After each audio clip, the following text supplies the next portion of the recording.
No, you earned it. Thank you. Just really simple. What is the average national unemployment rate? What's the average?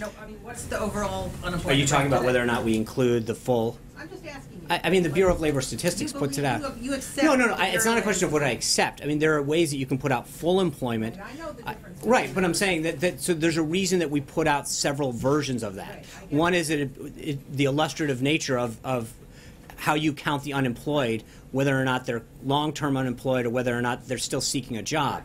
But there's a reason that you put out several of these statistics. It's so that economists can view them and decide, look at different landscapes on how to make economic policy. Except those different ones. During the campaign, Trump at one point said it was 42%. I just want to be clear on where we're starting from. But again, part of it is his economic team is going to look at a multitude of statistics and drive economic policies. His goal is obviously to get as many Americans working together. That's his ultimate goal, is that when he sees people that are hurting, that haven't had wages lifted up, that are unemployed, that can't save for their kids' future, that are having trouble with their health care costs, that's what he really cares about. It's not just a number to him. It's about, is someone getting by? Are their wages going up? Can they find a better job? Do they have access to education, whether it's higher education, college, or a vo-tech kind of school, so that they can train for the skills of the next century? Those are the kind of things the president, he's not focused on statistics as much as he is on whether or not the American people are doing better as a whole and whether or not a family. And it was interesting, I know when we talked about Carrier at one point, someone said, well, that's 1,000 jobs. When you talk about those 1,000 jobs and their families, during the holiday season, I would beg to differ that those people were unbelievably ecstatic that the president and the vice president intervened.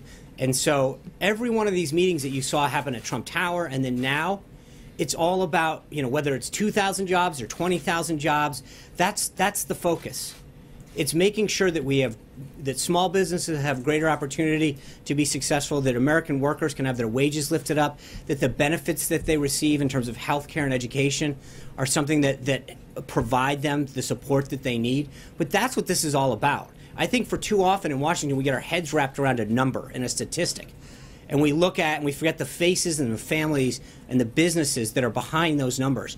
And so I think that's where his head's at, is trying to look at those people that come to his rallies, that have come to his events, that he's met with in person, that are struggling, and say, Mr. Trump, I'm working as hard as I can.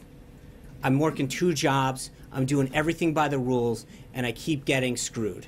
That's what he's fighting for, is that man or woman out there that's doing everything they can right, but can't catch a break.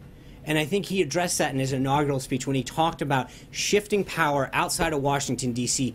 back to the American people.